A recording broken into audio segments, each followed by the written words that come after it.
সাজবাতি চ্যানেলে সবাইকে স্বাগত জানাচ্ছি। পাশাপাশি এটাও বলবো যে জীবনে সাফল্য পেতে গেলে তোমাকে কিন্তু সত্যি সত্যি সূর্যের মতো পুড়তে হবে, তাহলেই আলো পাবো, তাহলেই তাপ পাবো, তাহলে অন্ধকারটা ঘুচে যাবে। তো জীবনের অন্ধকার ঘোচাতে গেলে তোমাকে সূর্যের মতো পুড়তে হবে, এবং এই সূর্যের মতো পোড়া মানেই তোমার সাফল্যের জায়গায় চলে যাওয়া। জীবনের সফলতা আসলে পৃথিবীর সমস্ত সুখ তোমার কাছে অধরা থাকবে না, সব তোমার কাছে ধরা দেবে। এই বয়সের ছেলে মেয়েরা যেটা করে, ফোন নিয়ে বসে থাকে, অহেতুক সময় নষ্ট করে, ফেসবুক, ইনস্টাগ্রাম, বিভিন্ন জায়গায় তারা সময়টা ব্যয় করে। তারা বোঝে না এই বোঝানোর দায়িত্বটা কিন্তু আমাদের। তারা ভুল করবে, ভুল পথে যাবে, দেখতে পেয়ে আমরা তাদেরকে শুধরে দেব, কিন্তু তাদের থেকে বিমুখ হব না, মুখ ফিরিয়ে নেব না। আমরা আজকে এই কথাগুলো বলার পর যেটা শুরু করব, ক্লাস 11-এর নতুন সিলেবাসের নতুন সেমিস্টার পরীক্ষায় যে প্রথম ইউনিটের যে ছোট প্রশ্নগুলো আছে, সেই ছোট প্রশ্নগুলো আজকে আমি তোমাদের সামনে তুলে ধরব। আমরা প্রথম ভিডিও দিয়েছি, আজকে দ্বিতীয় ভিডিওতে ক্লাস 11-এর সেমিস্টার 1-এর কিছু শর্ট প্রশ্ন এনেছি, সেগুলো একটু মিলিয়ে নাও কেমন। আর যদি ভালো লাগে অবশ্যই কমেন্টস করবে, যদি ভালো লাগে অবশ্যই তোমার মতামত জানিয়ে আমাকে উৎসাহিত করবে। কেমন, শুরু করছি। দেখো, দক্ষিণ ভারতে প্রস্তর যুগের পরে আসে কোন যুগ? দক্ষিণ ভারতে প্রস্তর যুগের পর কোন যুগ আসে? উত্তর লৌহ যুগ।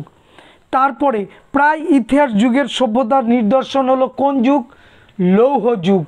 নেক্সট, প্রায় ইতিহাস পর্বে ভারতের ইতিহাস কয় ভাগে বিভক্ত?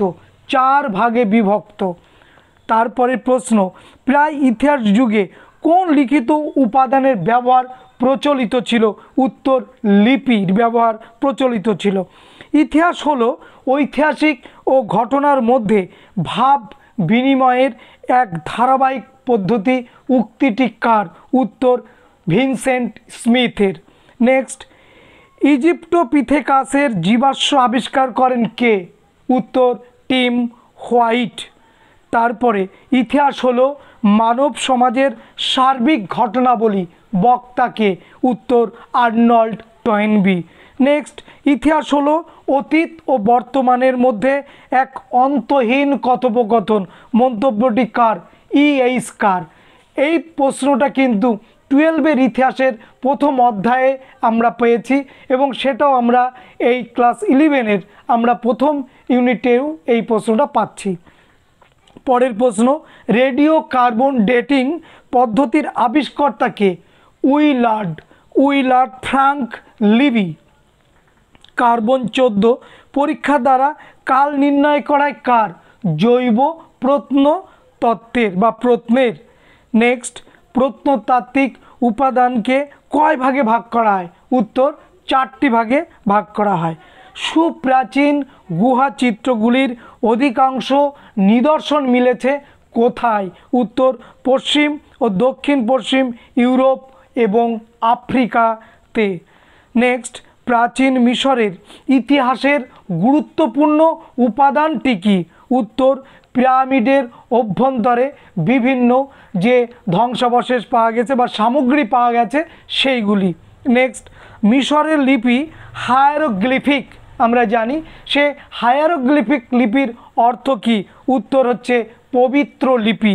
পরের প্রশ্ন, পৃথিবীর আদিমতম লিপি যা সম্পূর্ণ বর্ণমালা সমন্বিত, তার নাম কি বা সেটি কি?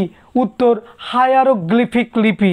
পরের প্রশ্ন, আমরা যে পদ্ধতিতে লিখি সেটা কি? সেটা হচ্ছে বর্ণলিপি। পরের প্রশ্ন, প্রথম ইতিহাস গ্রন্থ বলে স্বীকৃত কোন গ্রন্থ ভারতের ইতিহাসে? সেটি হচ্ছে কলহনের রাজতরঙ্গিনী। পরের প্রশ্ন, হীরক সূত্র গ্রন্থে চীনের তাং শাসনকালের কিসের কোন ধর্মের বিবরণ পাওয়া যায়? উত্তর বৌদ্ধ ধর্মের বিবরণ পাওয়া যায়। এবং পরের প্রশ্ন, রোমান অ্যান্টিকুইটিসের রচয়িতা, রোমান ইতিহাসবিদ যিনি, তার নাম কি? উত্তর ডায়োনিসাস।